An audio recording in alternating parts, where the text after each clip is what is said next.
Syracuse could be one of the most, I was down on them coming in there. They could be one of the most improved teams in the country based on some data so far and what I've seen. And one of the main reasons that I've had the biggest one of the biggest turnarounds on any team so far, which could change. Again, it's only 2 games in. And one of them was against Connecticut.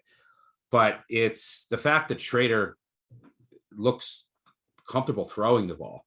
So he was 20 of 23 for 300 yards against Connecticut, 18 of 25 for 236 yards against Louisville, 5 touchdowns, no picks. And, they bring in Robert Anae, the offensive coordinator, highly respected from Virginia. Virginia's offense fell off a cliff, by the way, but they also have 0 offensive line.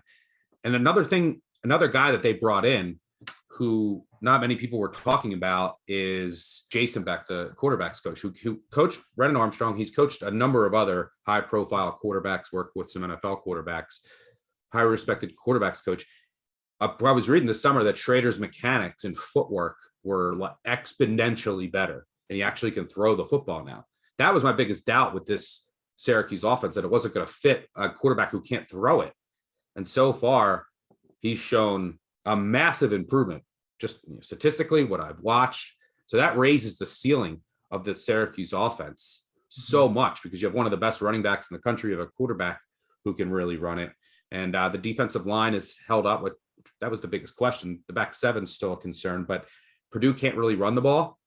And so I think that plays into the hands of Syracuse. O'Connell might have some success throwing against the zone, but I still don't think the market has caught up to Syracuse and this new offense and Schrader's improvement. So I like the Orange here to start off 3-0 and continue a resurgence at Babers a la 2018. Like, he gets on the hot seat and then just has one of these resurgent years. You agree there, right? Oh yeah, I'm not fading Syracuse this year. I saw you and I put it in at the same time. I better get this money in, because I think Syracuse is going to be moving. But one thing outside of the spreadsheets and the analytics to pay attention to, Louisville legitimately said that the Carrier Dome was so loud that Malik Cunningham could not tell the offensive line any changes, any audibles. He couldn't get any messages out to his wide receivers. Purdue throws 60% of their snaps with Aiden O'Connell. And right now the Orange are 34th in coverage. But if O'Connell is not able to relay any audibles or any changes at the line of scrimmage, that works in the favor of Syracuse right now.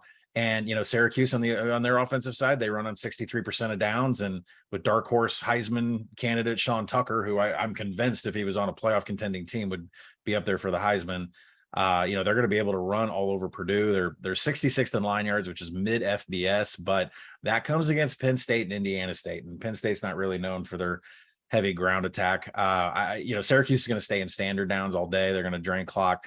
Garrett Schrader has just been absolutely fantastic. The Orange are now a top 30 pass unit.